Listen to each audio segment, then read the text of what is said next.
How to remove category label on Instagram. Firstly, open Instagram on your device. From the bottom panel, click on your profile icon and you will land to this profile section. Right below your profile picture, you should see your category name. My category name is entrepreneur. Let's remove this name. To remove the name, click on Edit Profile. Once you do that, you will land to this page.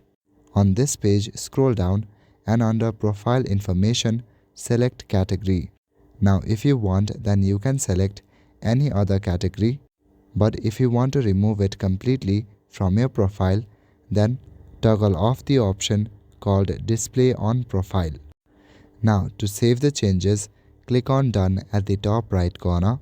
Now when you go back to your profile, as you can see, the entrepreneur tag has been removed. That's all for today. Thank you.